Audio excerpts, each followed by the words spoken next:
Good afternoon, everybody. Welcome back to another installment of Scott's Selections here for Monday, February 10th. Before we get into today's play, a quick recap of what happened yesterday. We ended up giving out a play late last night in tennis as we ended up taking Del Bonis to win 2-0 at plus 100 on FanDuel. That match was not taking place yet. It will be taking place in the afternoon, but that line has gone from plus 100 to minus 120. And if you've also looked at some of the other books like DraftKings, it has even gone higher than minus 120. So we got a good number on it so far. Hopefully it's able to work itself out as Delian has looked really bad over the last couple of weeks. But overall, in terms of today's card, we're going to be going back to the well with the NBA. There's a matchup that I like and a total that I like in one of those, and for that reason we're going to be giving it out. And we'll be on a matchup between the Minnesota Timberwolves and the Toronto Raptors, and we like the over 230, which is available on Fox Bet, and that one is available at minus 110, and that will be the play of the day. So a couple of reasons why we like that play. First of all, the line movement's been all over on the over. It's gone from 227 all the way up to 230.5. However, even 231 in some spots, but Fox Bet still has 230, so for that reason I will be giving that out. Just because I think that line will continue to climb. Main reasons why that line has gone up, first of all, is based on the fact that these two teams actually played each other earlier this season, and that game ended up totaling 234 points. Plus, if you looked at recent performances between these two teams, besides the fact that the Raptors have won each of their last 14 games, offensively they've been playing really well, as they have scored at least 115 points in each of their last 4 games. They scored 119 against the Nets, 115 against the Pacers, 119 against the Pacers, and 129 against the Bulls. Whereas if you look at the Timberwolves, they have been a terrible defensive team all season long as they are giving up 115.5 points per game. But they're also scoring 112 points per game, so they have been playing some solid offense up to this point. In their last game, they ended up blowing out the Clippers in a very shocking upset as they ended up scoring 142 points. They set the franchise record for most three-pointers in a single game. And the game before that, they scored 120. If you look at their defensive numbers, they've been very underwhelming lately. They gave up 133 to the Kings. They gave up 127 to the Hawks, and they gave up 115 to the Clippers. And 118 to the Clippers as well. Really just not playing good defense, and I think that based on the fact that both teams just have been playing solid offense lately and have been a little bit questionable defensively lately as Toronto's given up 118 points in 2 of their last 3 games. I think this total's a bit too low. Plus, if you look at the projected starting lineups, it is worth mentioning that the Timberwolves did score 142 points, and D'Angelo Russell did not even play in that game. He is going to be going through shoot-around right before the game, and he is probably going to end up playing in this game, which is important because of the fact that D'Angelo Russell is a very solid offensively gifted player, not a great defender at all. So that definitely bodes well for the over. And Toronto was without Kyle Lowry in their last game against the Nets. Now, Lowry, whether he plays or not, as he's questionable, I don't think it really matters that much because of the fact that Lowry is a very good offensive player, but he's also one of the best defensive point guards in the entire league. So I think you could argue that his effectiveness on offense and defense kind of cancel out for the over-under.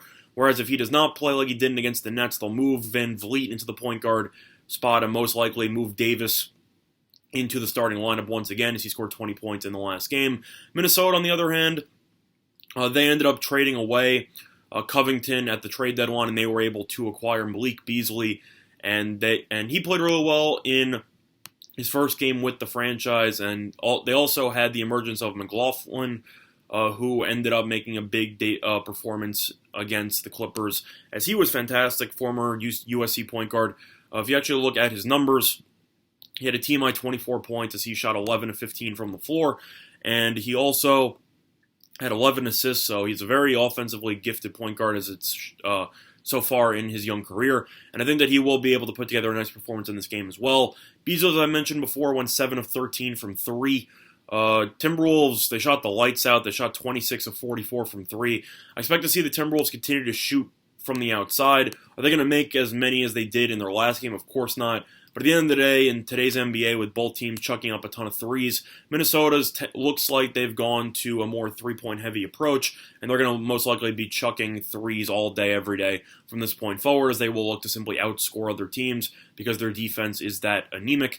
Toronto is a solid defensive team, but with Marc Gasol out, who's their defensive anchor, they have gone a bit smaller. I know that Siakam and Ibaka are still big, but they do have the ability to shoot from the outside, and they do have the ability to run the floor in transition. So I think you should see a decent amount of transition opportunities and a lot of three-point attempts in this game, which bodes well for the over, I should say. So the play today, once again, will be on the over 230 between the Timberwolves and the Raptors, and that line is available at minus 110 on FoxBet, and that will be the play of today. Now, looking at some of the other games on the NBA card here, I'm going to lean to the under 217.5 in the Nets and Pacers game. Nets were in a tough game against the Raptors, ended up losing. Indiana struggled lately a little bit, but if you've actually looked at the meetings between the Nets and the Pacers this season, this will be the first meeting in Indiana, but the last game, Nets only scored 86 points.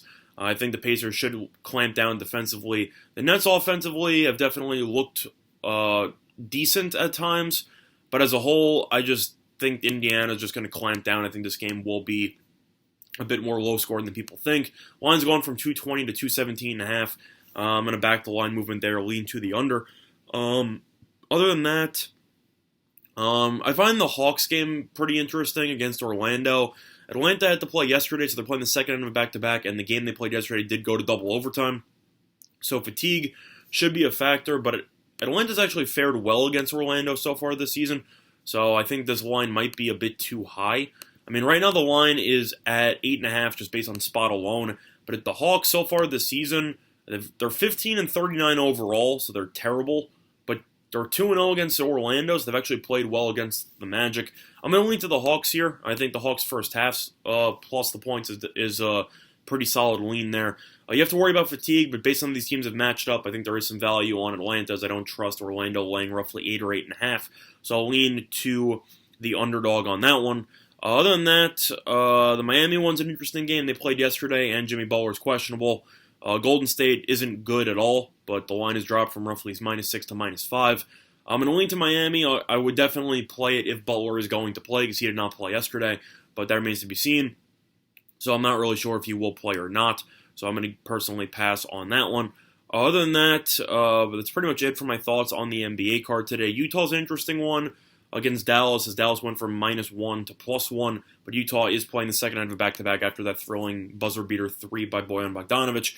Second half of back-to-back is a bit concerning, but at the same point, Dallas without Doncic just looked worse, and Porzingis, I think, should get bullied in terms of the boards with Gobert. I think Gobert should have a big day on the boards. I think they'll dominate, and I think they should be able to win, but you have to wonder if Utah will run out of gas in the second half, so that is something that is worth keeping in mind, but I'll lean to Utah on that one.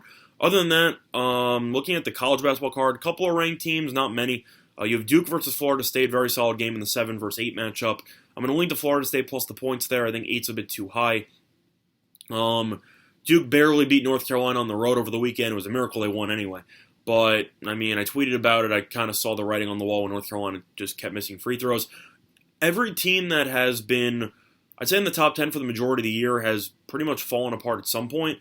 I mean, even if it's a brief loss on the road or just one of these, it doesn't seem like any team is consistently capable of actually covering point spreads on a regular basis. I know Baylor is an exception to that rule, San Diego State, but they play in a much weaker conference. Gonzaga, but they play in a joke of a conference. But overall, Duke, I just don't think they're good enough to be laying 8 points here. Is it possible they get the win? Yes, but they were also laying a similar spread against Louisville a couple weeks ago, and Louisville won the game outright at Duke. I think this line's a bit too high. I think this game should be close. I think this game will be within 5 points. I think Duke will win. But at the end of the day, I just think 8's too high, so I'll lean to Florida State plus the points on that one. And I'm actually going to lean to Baylor, -6 against Texas on the road. I just mentioned them before. Baylor, it seems like the odds makers keep assuming that there's going to be some type of regression from Baylor, and it hasn't come yet. This team is just absolutely loaded. If you've actually not watched Baylor play, they're really good. I know that they're 21-1 and they're the number 1 team in the country, so that sounds like a stupid statement to make. But they've won 20 straight games. I know that Baylor in past years has kind of underachieved in the tournament. They've had some issues. But this year, this team looks completely poised for a Final Four run. They have the ability to beat you in a variety of ways. They're only giving up 59 points per game. And Shaka Smart, with his tenure at Texas, has definitely been shaky at best.